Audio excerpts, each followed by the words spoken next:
Do you know what it's like to have everything and lose it all in just one day? I do.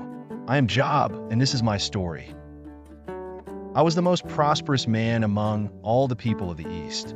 I lived in the land of Uzi and had 7,000 sheep, 3,000 camels, 500 pairs of oxen, 500 donkeys, and many servants. I was also blessed with 7 sons and 3 daughters.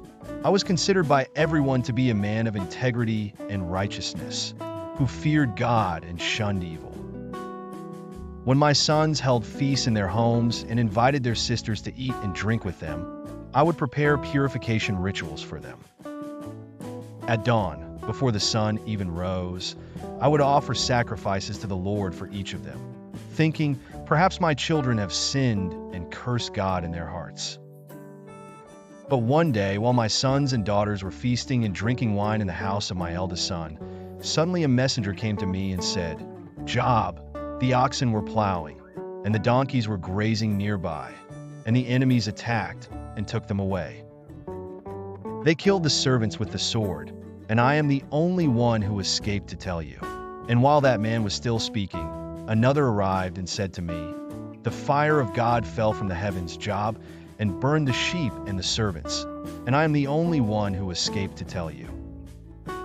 While he was still speaking, another messenger arrived and said, "Job, what a tragedy. The Chaldeans formed 3 raiding parties and attacked your camels, taking everything.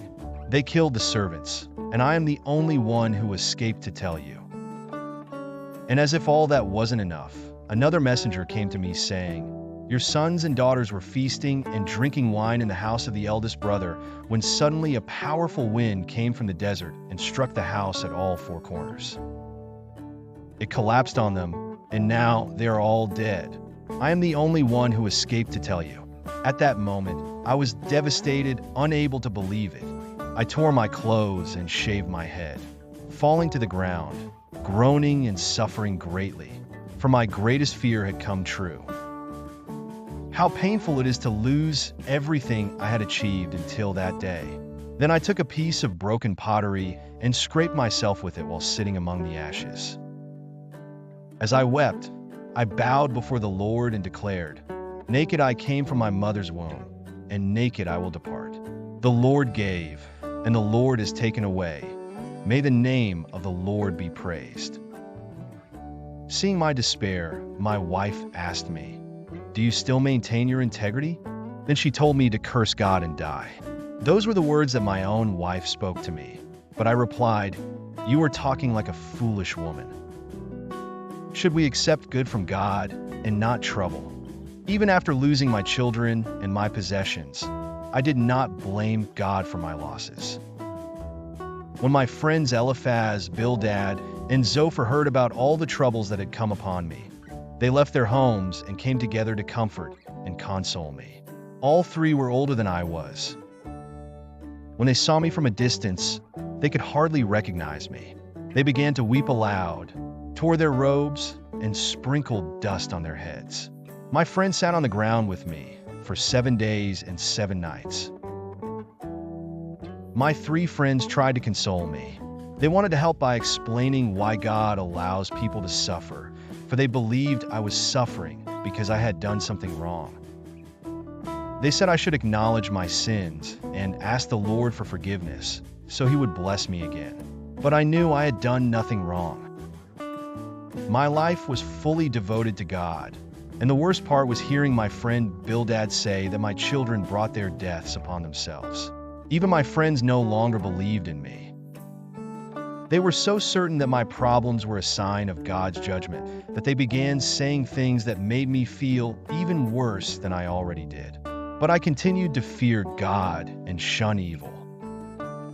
At one point, I grew tired of them and said, "Without a doubt, you are the people who matter, and wisdom will die with you. But I also have a mind. I am not inferior to you. Who doesn't know all these things?" I had become a laughingstock to my friends, though I called upon God and He answered me. I had become a laughingstock, even though I was upright and blameless. But I desired to speak to the Almighty and defend my case with God. I told them that they were smearing me with lies and that it would be better if they remained silent, for I was certain of my innocence. It was this innocence that would bring me salvation. After all, would anyone dare to appear before God without knowing they had done nothing wrong? Of course not. So I prayed, "Can anyone accuse me? If so, I will be silent and die. Only grant me these two things, O God, and I will not hide from you. Withdraw your hand from me and stop frightening me with your terrors. Then call, and I will answer, or let me speak, and you reply to me. How many wrongs and sins have I committed?"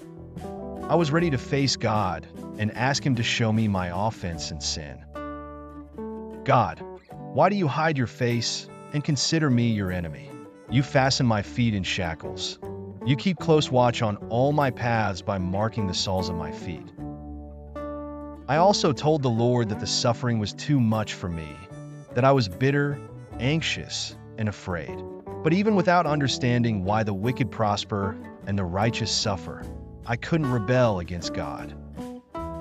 I said to my friends, "As surely as God lives, who has denied me justice, the Almighty, who has made my life bitter, as long as I have life within me, the breath of God in my nostrils, my lips will not say anything wicked, and my tongue will not utter lies." I didn't want to admit that they were right, because I knew they weren't.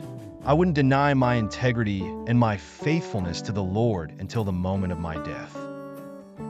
I knew I was innocent, and my conscience would not reproach me at any time. I was in great pain, not only in my soul, but my body also suffered. I was covered with sores from head to toe. How exhausting it was! And do you know what was worse? Because of my physical appearance and all my losses, I became a social outcast. People crossed the street to avoid speaking to me, as I sat on the ash heap at the edge of the village. Until one day, God answered me, and these were his words. He said, "Who is this that obscures my plans with words without knowledge? Brace yourself like a man. I will question you, and you shall answer me. Where were you when I laid the earth's foundation? Tell me if you understand. Who marked off its dimensions? Surely you know. Who stretched a measuring line across it? On what were its footings set? Or who laid its cornerstone while the morning stars sang together, and all the angels shouted for joy?" And he continued confronting me, saying, "Who shut up the sea behind doors when it burst forth from the womb, when I made the clouds its garment and wrapped it in thick darkness? When I fixed limits for it and set its doors and bars in place, when I said, 'This far you may come and no farther. Here is where your proud waves halt?' Before all that, I said to the Lord, 'I am not worthy. How can I reply to you?' I put my hand over my mouth. I spoke once, but I have no answer. Twice, but I will say no more." And God continued to rebuke me, saying in the midst of a storm, "Will you discredit my justice? Will you condemn me to justify yourself? Do you have an arm like God's, and can your voice thunder like his? Then adorn yourself with glory and splendor, and clothe yourself in honor and majesty. Unleash the fury of your wrath. Look at all who are proud and bring them low. Look at all who are proud and humble them. Crush the wicked where they stand. Bury them all in the dust together. Shroud their faces in the grave. Then I myself will admit to you that your own right hand can save you." After this, I recognized that God's plans were far beyond my understanding. I said to him, "I know that you can do all things. No purpose of yours can be thwarted." You asked, "Who is this that obscures my plans without knowledge?" Surely I spoke of things I did not understand, things too wonderful for me to know. You said, "Listen now, and I will speak. I will question you, and you shall answer me. My ears had heard of you, but now my eyes have seen you. Therefore, I despise myself and repent in dust and ashes." After I repented, God told Eliphaz, my friend, that he was angry with him and the other two because they had not spoken the truth about God, as I had. He commanded them to offer sacrifices and said that I should pray for them, so that he would accept their sacrifices and not deal with them according to their folly. When I prayed for them, the Lord restored my fortunes. He gave me twice as much as I had before. All my brothers and sisters came to my house and ate with me. They comforted and consoled me for all the trouble the Lord had brought upon me, and each one gave me a piece of silver and a gold ring. The Lord blessed the latter part of my life more than the former part. He gave me 14,000 sheep, 6,000 camels, 1,000 pairs of oxen, and 1,000 donkeys. And he also gave me 7 sons and 3 daughters, more beautiful than any women in the land. After all this, I lived a long and prosperous life. I saw my children, my grandchildren, and even my great-grandchildren. And finally, after 140 years of a blessed life, I died, old and full of days. This is my story, and today I share it with you so that you understand that our hope in God must remain steadfast, even in the most difficult moments. Despite our pain and suffering, the Lord sees us, knows our hearts, and will ultimately restore us. Never give up on your faith in the Lord, because He never gives up on you.